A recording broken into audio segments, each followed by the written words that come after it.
안녕하세요. 지인들이 제 이야기를 듣고 빨리 라디오 사연에 제보를 해보라고 하는 바람에 이렇게 사연을 작성하게 되었습니다. 저는 평범하디 평범한 여자아이였어요. 사실 저는 재혼 가정에서 자랐답니다. 엄마는 초혼이었고 아빠는 재혼이었죠. 그래서 저에게 배다른 오빠가 있었어요. 아주 어릴 때라서 기억이 잘 안 나는데 엄마는 배다른 오빠를 아가 때부터 키웠다고 했습니다. 엄마는 저에게 자세히 말씀해 주시지 않았지만 아빠는 저에게 항상 그러셨어요. 유진아, 네 엄마가 아니었으면 나는 이미 죽은 목숨이었을 거야. 전처가 바람나고 네 오빠를 버리고 집을 나갔을 때 네 엄마가 나와 우리 아들을 걷어주었어. 엄마는 한 번 결혼한 남자와 그 남자의 아이를 거두어 준 거였어요. 그래서 내가 낳지 않은 아이임에도 불구하고 정성을 다해서 키웠나 봐요. 그때만 해도 아빠는 능력도 좋고 굉장히 잘 나가는 사업가였거든요. 하지만 그런 아빠에게도 문제가 있었습니다. 전처의 바람과 거짓말로 인해 마음에 큰 상처를 입은 아빠는 오빠를 볼 때마다 네 엄마가 생각난다면서 학대 아닌 학대를 엄청 했어요. 그 어린 나이인 저도 오빠가 아빠에게 맞고 욕먹는 모습을 보면서 파르르 떨릴 정도였으니까요. 네놈 자식이 성적이 이것밖에 안 나와? 이따구로 공부해서 대체 어떻게 이 험한 세상을 살아가려고 그래? 이렇게 살 거면 그냥 나가 죽어. 이상하게 오빠한테만 엄격한 아빠였습니다. 엄마는 그런 아빠를 볼 때마다 여보, 왜 그렇게 애 기를 죽이고 그래요? 제발 그러지 말아요. 이렇게 화를 내면 아무리 공부하고 싶은 애라도 공부하기 싫을 거예요. 네? 아들놈은 원래 이렇게 확 휘어잡아야지 삐뚤어지지 않는 거야. 막무가내인 아빠였습니다.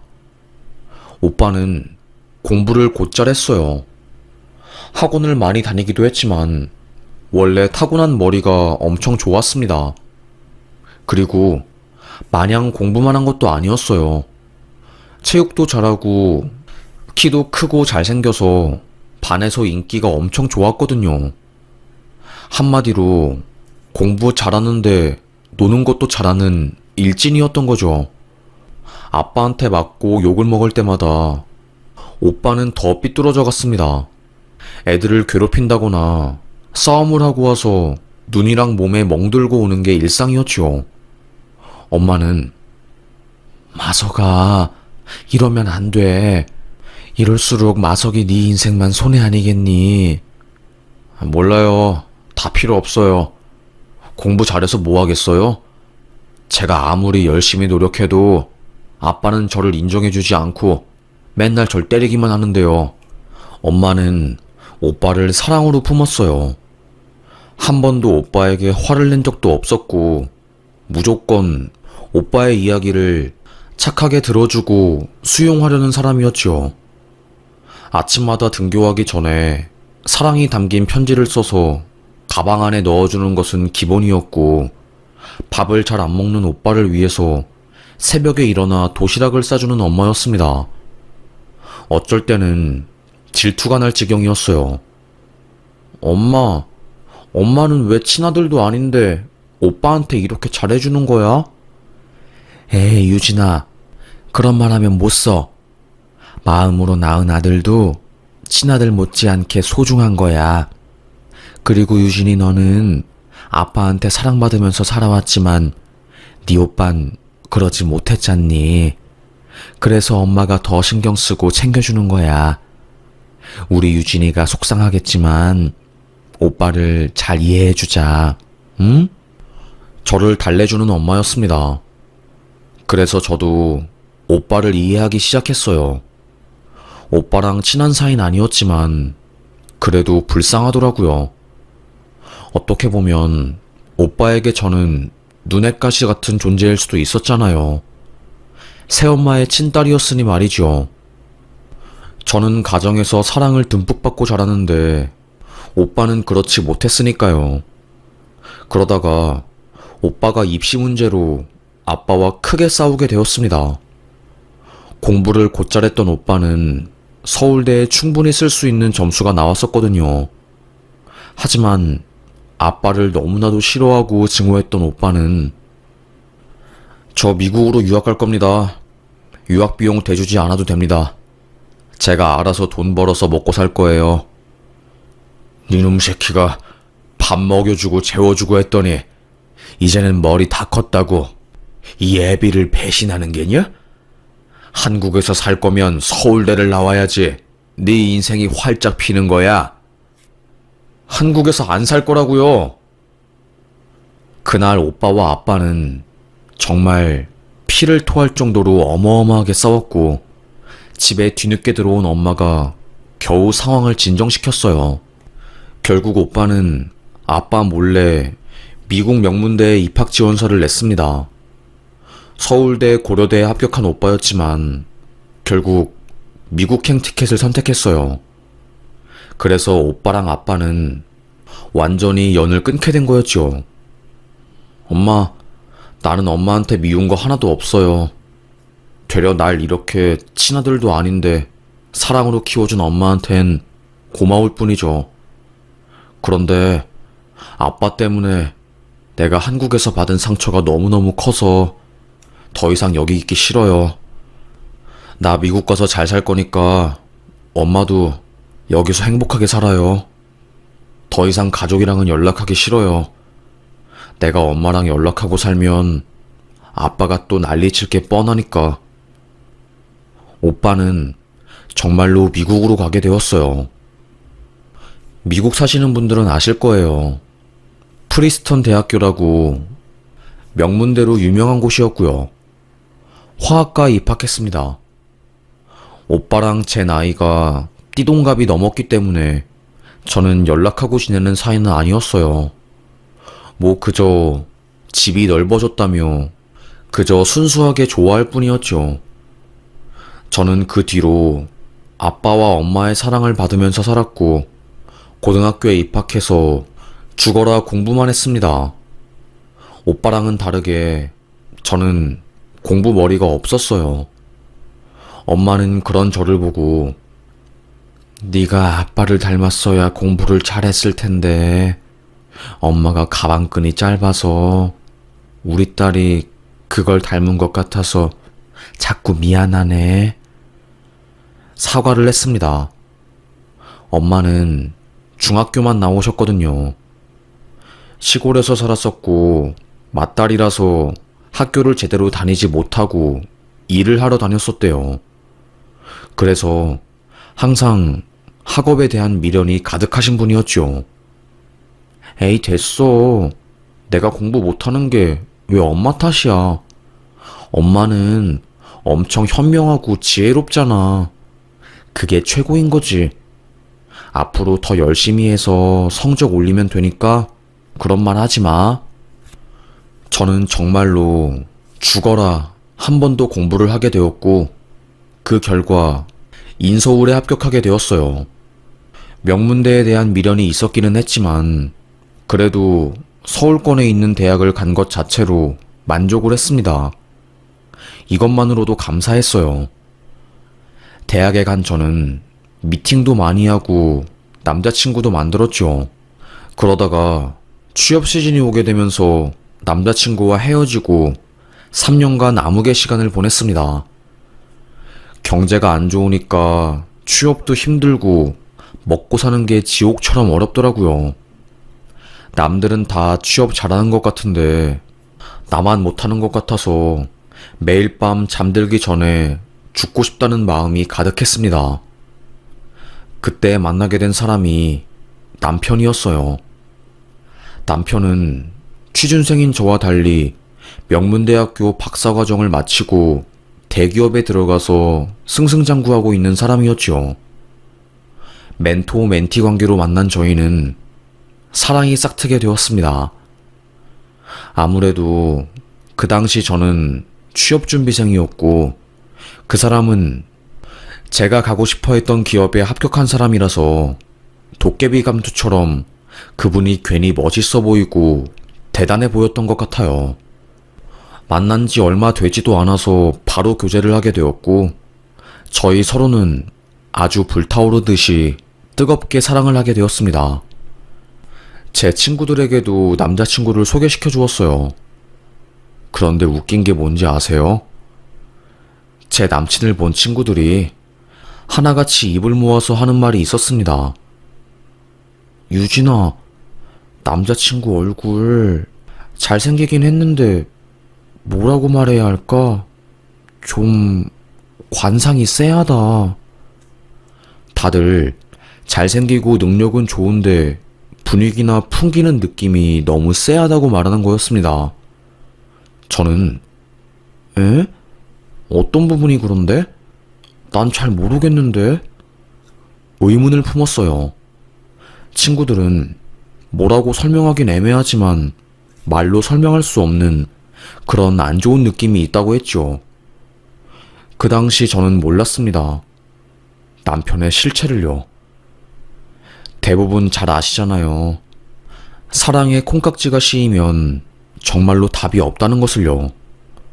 저도 그때는 그랬습니다. 그 사람이 내가 만날 수 있는 사람 중에 가장 잘나고 좋은 사람인 것 같았어요. 그래서 더더욱 놓치고 싶지 않았고요. 그러다가 제가 임신했다는 것을 알게 된 겁니다. 저는 되게 건강한 사람이라서 한 달에 한 번씩 빠짐없이 생리를 하는 사람이었거든요. 그런데 2달 동안 생리를 안 하길래 혹시나 하는 마음에 임신 테스트기를 해보니 세상에 2줄이 나온 거였습니다. 펑펑 울면서 남자친구에게 오빠 나 어떡해? 아이가 졌어. 털어놓았죠.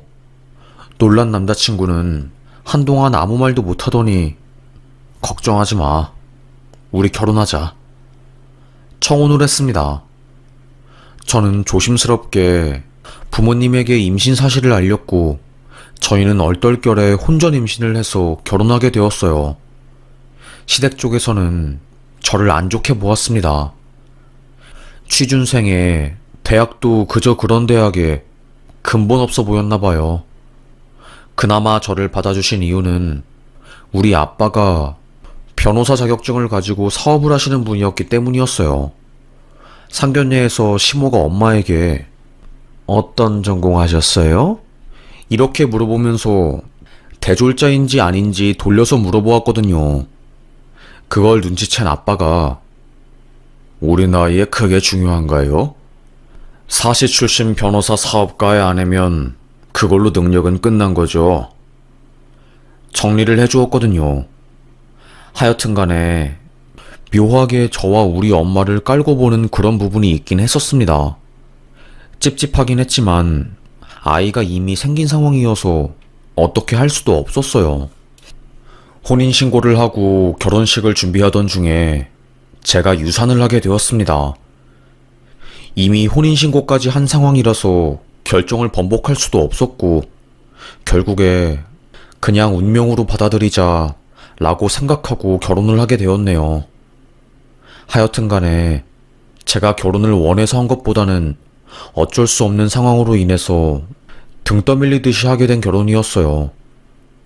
그게 제 발목을 잡을 줄 상상도 못했죠. 결혼 생활 1년 차에 아버지가 뇌출혈로 쓰러지셨습니다. 혼자서 기업을 운영하던 아빠는 몸에 과로가 오게 된 거였고 그게 탈이 나서 결국 쓰러진 거였어요.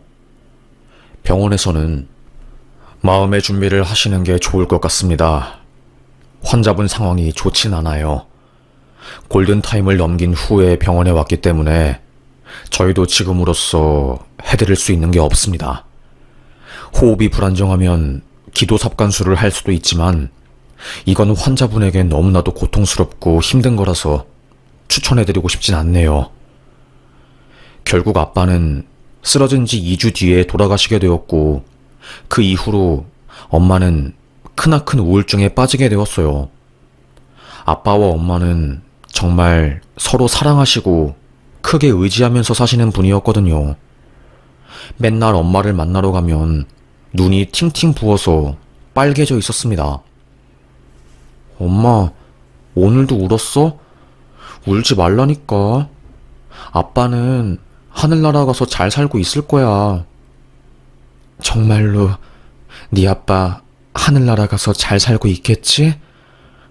왜 이렇게 보고 싶은지 정말.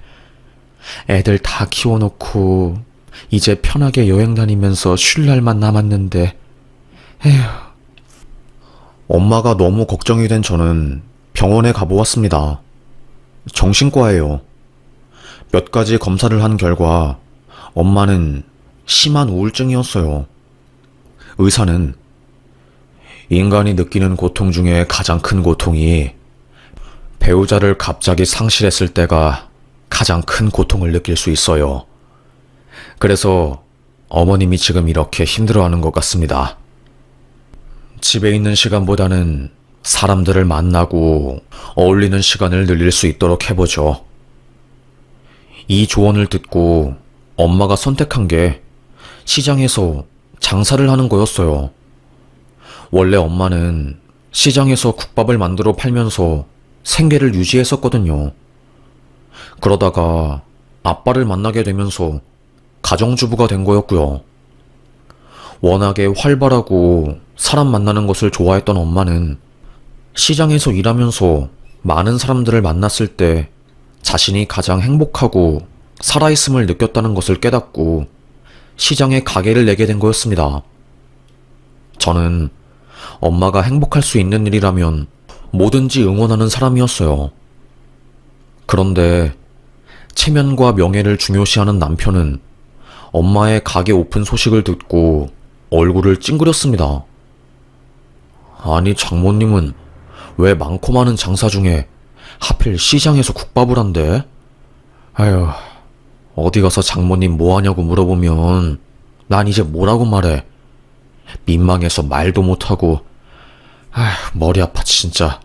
미치겠네. 아니, 당신은 우리 엄마 직업이 창피해? 왜 말을 그런 식으로 해? 엄마가 예전에 시장에서 행복하게 일했던 때가 그리워서 다시 일한다고 하잖아. 마음이 토라진 저는 남편에게 화를 냈습니다. 연애 때랑은 다르게 함께 살아보니까 그 누구보다 남의 시선을 의식하면서 사는 게 느껴졌어요. 저는 주말에는 엄마 가게에 가서 일을 도와주었습니다. 성격이 좋아서 금세 시장 사람들과 친해진 엄마는 전보다 훨씬 더 행복해 보이시고 얼굴에 웃음꽃이 피어 있었습니다. 유진아, 엄마가 일하고 나서 많이 웃는 것 같아. 그러니까 엄마, 진짜 다시 일 시작한 거 너무 잘한 일이야. 사람들 속에서 복작복작하게 일하면서 수다 떠는 게 큰 행복이야, 정말로. 엄마는 그 누구보다 시장에서 일하는 것을 사랑하고 사람들과 대화하는 것에서 힐링을 느끼시는 분이었습니다. 하루는 제가 남편에게 자기야, 엄마 가게 한 번도 안 가봤지? 이번에 같이 가서 일 도와드리고 밥도 먹고 오자. 아, 귀찮은데. 나 시장 같은 데 잘 안 간단 말이야. 알겠어. 짜증을 팍팍 내면서 남편은 저를 따라왔습니다. 시장 골목골목을 돌아서 엄마의 국밥집에 도착을 했어요. 사람들이 바글바글했고 저는 바로 앞치마를 입고 엄마를 도와드렸죠. 남편은 쭈뼛쭈뼛 서 있더니 무안했던지 본인도 수저통을 날라주면서 엄마를 도와주었습니다. 한바탕 손님들과의 전쟁이 끝나고 한숨을 돌린 뒤 저와 엄마 그리고 남편은 뒤늦은 저녁을 먹었어요. 내가 우리 사위 온다고 해서 수육이랑 맛있는 거 많이 했어. 많이 먹어? 엄마는 아끼던 인삼주를 꺼내서 사위에게 따라주었어요. 저희 남편이 술이 약한데 또 마시는 거는 엄청 좋아하는 스타일이었거든요. 처음에는 엄마가 주는 술을 넙죽넙죽 받아먹었습니다. 얼굴이 벌게지면서 술이 점점 달아오르기 시작했어요. 남편의 가장 단점 중에 하나가 술을 마시면 말을 막 한다는 거였어요. 저희 셋이서 음식을 먹고 있는데 엄마의 시장 친구들이 가게 안에 들어온 겁니다. 자기야, 오늘 장사 끝났어? 우리 밥 한 끼만 먹고 가도 되나? 오늘 우리 사위가 온다고 해서 잠깐만 기다려봐. 그러면 국밥 간단하게 한 그릇 내올게. 엄마는 잠시 친구들의 테이블에 가서 수다를 떨었어요. 우리 엄마 웃음소리가 되게 호탕하거든요. 한번 웃으면 주변 사람들까지 웃게 만드는 그런 웃음 바이러스인 사람이었어요. 깔깔거리면서 엄마가 친구들과 수다를 떨고 있던 그때 갑자기 남편이 장모님, 왜 그렇게 깔깔깔거리면서 웃으세요? 천박하게. 순간 분위기가 쎄해졌습니다. 엄마의 친구들은 아니, 장모한테 이렇게 말하는 건 좀 아니지 않나? 우리가 보고만 있기가 좀 그래서 한마디 거드는 건데 아닌 건 아닌 거지. 화가 났습니다. 엄마는 민망해서 아니, 오늘 우리 사위가 농담이 좀 심하네. 많이 취했나?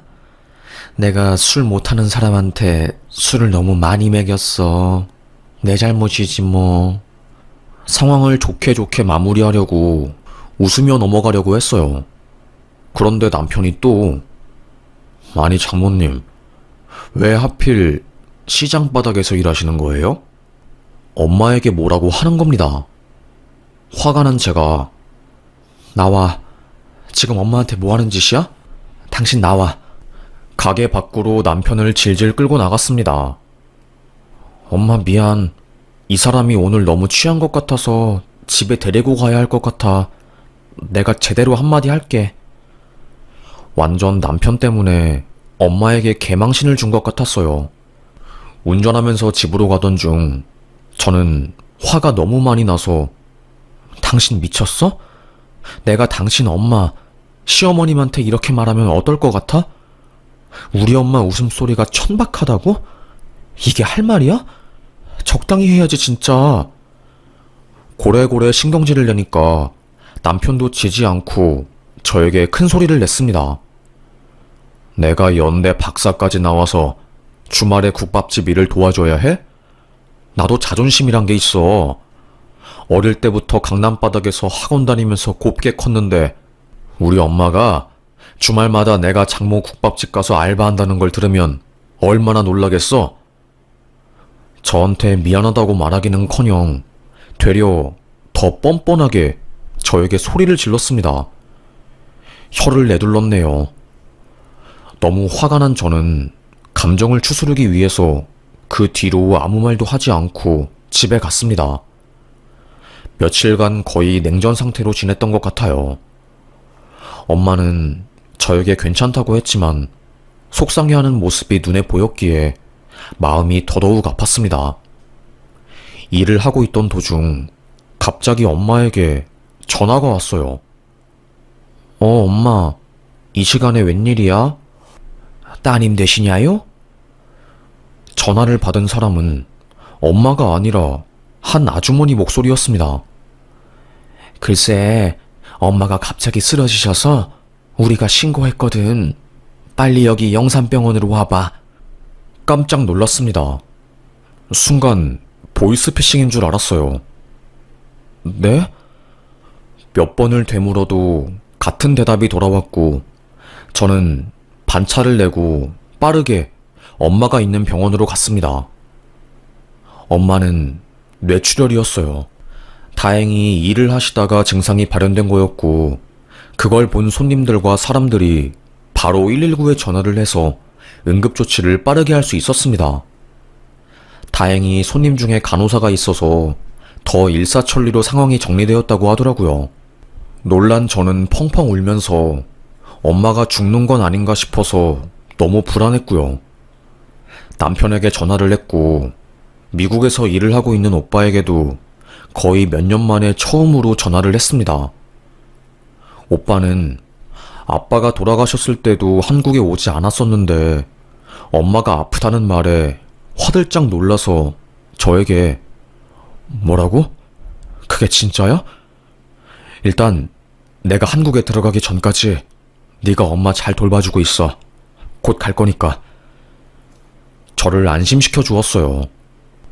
웃긴 게 사위란 놈은 엄마가 아파서 병원에 입원해 있고 응급실에서 정밀검사를 받고 있는데 대기실 의자에 앉아서 애니팡을 하고 있더라고요. 애니팡은 핸드폰 게임이었습니다. 당신 미쳤어? 장모가 아픈데 핸드폰 게임을 하면서 실실 쪼개고 싶어? 아, 또 왜 시비야. 중간에 회사 반차 내고 나왔으면 된 거지.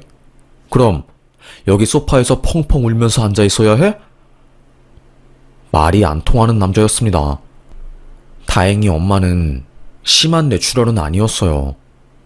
스트레스랑 이것저것 상황이 겹쳐져서 컨디션이 안 좋았던 거였죠.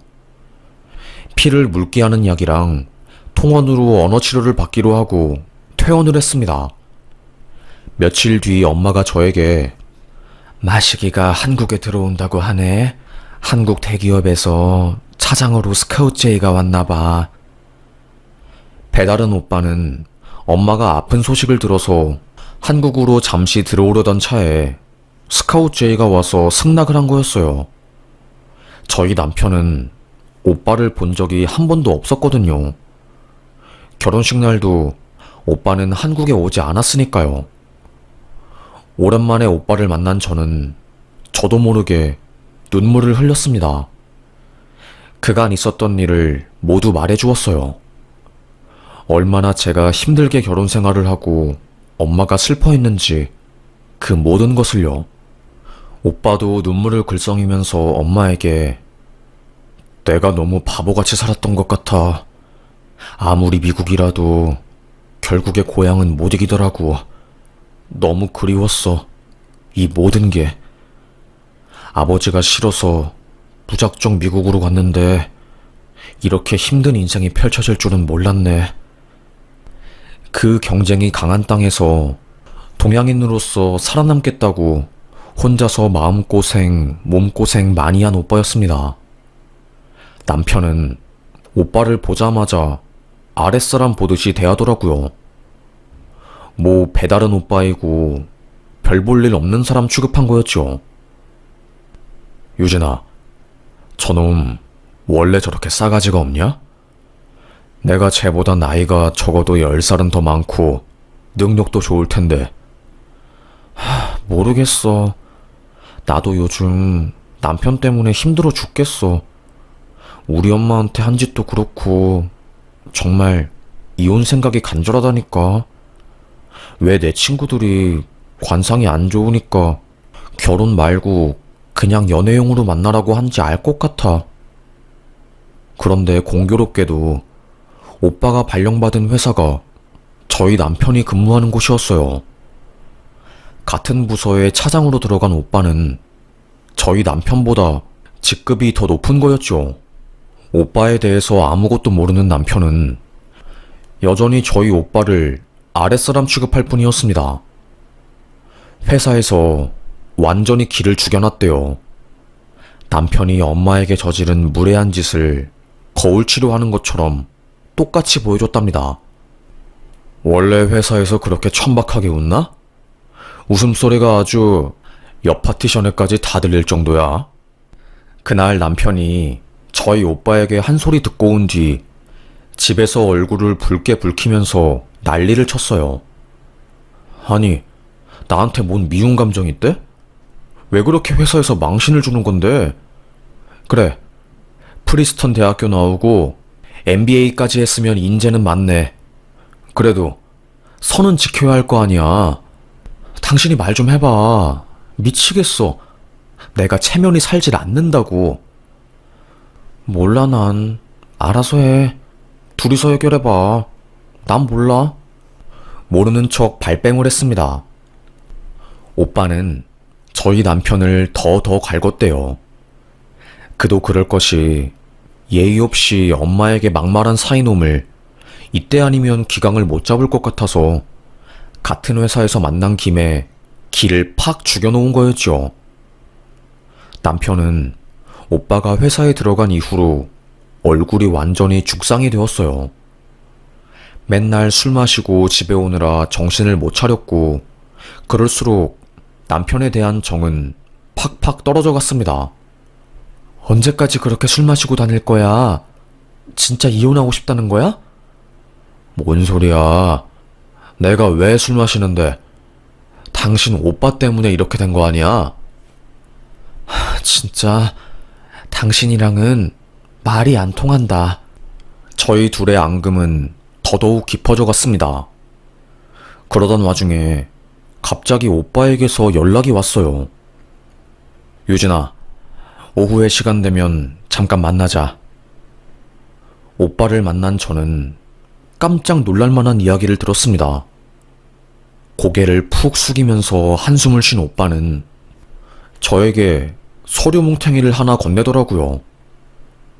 이게 뭐야? 너 이혼해라. 그 서류는 남편이 회사에서 여자랑 바람 피우는 증거들이 들어있는 자료였어요. 이게 뭐냐고 오빠에게 되물었습니다. 알고 보니 남편은 저 몰래 회사에서 오피스 와이프를 만들어 놓고 살고 있었던 거였어요. 그러다가 며칠 전에 그 여자 남편이 이 사실을 알고 회사에 찾아와서 회사를 쑥대밭으로 만들어 놓았다고 하더라고요. 여자 머리채 잡고 제 남편 발로 차고 난리도 아니었다고 합니다. 그 남자가 유도 선수였다고 하더라고요. 그래서 직원들이 경찰서에 신고하고 회사 내부 물건들 다 망가지고 거의 난장판이었답니다. 그걸 알게 된 오빠가 저희 남편 뒷조사를 하게 되었고, 직원들 조사 결과 바람 피웠다는 것을 알게 되어서 저에게 말해준 거였죠. 그딴 놈이랑은 헤어지고 더 좋은 사람 만나. 내가 괜찮은 놈 소개시켜줄게. 아무리 해도 그렇지. 이건 아니야, 유진아.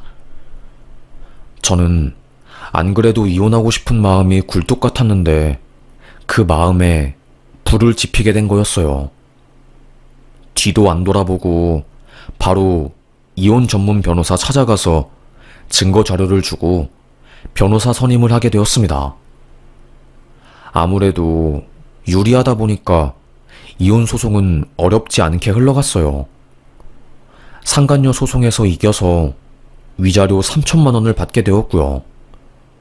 그리고 재산 분할이랑 나머지 것들도 전부 저에게 유리하게 책정이 되었어요. 그렇게 약 1년간의 소송 끝에 저는 그 남자와 완전히 남남이 되었고요. 남편은 회사에서 퇴사를 했다고 하더라고요. 안 그래도 저희 오빠가 남편을 안 좋아하는 상황에서 불륜 사건까지 터지니까 더 이상 회사를 다니지 못한 거였죠. 지나갈 때마다 사원들이 수군덕거리고 인간 취급도 안 해줬으니까요. 대기업에서 중견기업으로 이직을 했다네요. 그 중견기업 직원들도 아니, 스펙도 이렇게 좋고 대기업 다니는 사람이 왜 우리 회사로 이직한 거야? 말이 되게 많았다고 합니다. 하지만 업계는 좁잖아요. 결국 다 소문이 난 거죠. 전 회사에서 불륜질 하다가 쫓겨났다는 것을요. 이직한 회사에서도 거의 왕따처럼 살고 지금은 거의 알코올 중독 걸리기 직전인 것처럼 막장으로 살고 있다고 합니다. 그 이야기를 들으니까 얼마나 쌤통인지 몰랐어요. 기분이 좋더군요. 우리 엄마 무시하고 사람 끔 나누더니 이제는 나락으로 떨어졌으니까요. 오빠는 저에게 어릴 때는 아빠가 너만 좋아하고 날 싫어해서 네가 괜히 싫었는데 미국에서 살다 보니까 결국 내 곁에 있어줄 사람은 가족뿐이더라. 오빠가 한국에 왔으니까 이제 너 지켜줄게. 남자 아무나 만나지 마. 너무 감동이었습니다. 미국에서 고생한 오빠는 가족이 최고란 것을 뒤늦게 깨닫고 엄마가 아프다는 소식을 듣고 바로 한국에 정착하러 온 거였어요. 그리고 엄마에게도 엄마, 내가 살아보니까 남의 자식을 내 자식처럼 키우는 게 얼마나 힘든지 알 것 같더라고. 정말 고맙고 내가 이제 우리 엄마 여자로서 행복하게 살 수 있도록 열심히 노력하고 행동할 거니까 지켜봐줘. 엄마의 손을 꼭 잡은 거였습니다. 오빠가 그 경쟁이 심한 미국 땅에서 동양인으로서 경쟁력 있는 사람으로 살아남기 위해서 얼마나 열심히 노력을 했을지 상상이 안 가더라고요. 그 덕에, 오빠 덕에 저는 남편의 소나기에서 벗어날 수 있었고 엄마도 행복해졌네요. 저희 남편과는 다르게 오빠는 엄마의 시장 국밥집에 친구들이랑 회사 사람들을 데리고 가서 밥도 먹고 일도 도와주고 엄마의 삶을 존중하고 자랑스럽게 여기고 있네요. 이게 정말로 좋은 사람인 것 같아요. 사람 급 나누고 급이 떨어지면 무시하고 결국 이런 행동들은 돌고 돌아 다 자기 자신에게 돌아가는 것 같습니다. 저도 이걸 이번에 깨닫게 되었네요. 앞으로 남은 삶이 많으니 지금부터라도 후회하는 삶보다는 사람들에게 좋은 영향을 끼치면서 행복하게 살 수 있는 삶을 살아보려고 합니다. 그럼 저의 이야기를 들어주셔서 정말 감사합니다. 여기서 사연 마무리하겠습니다. 날이 추우니 건강 조심하시고 모두들 행복하시길 간절히 바라겠습니다. 감사합니다.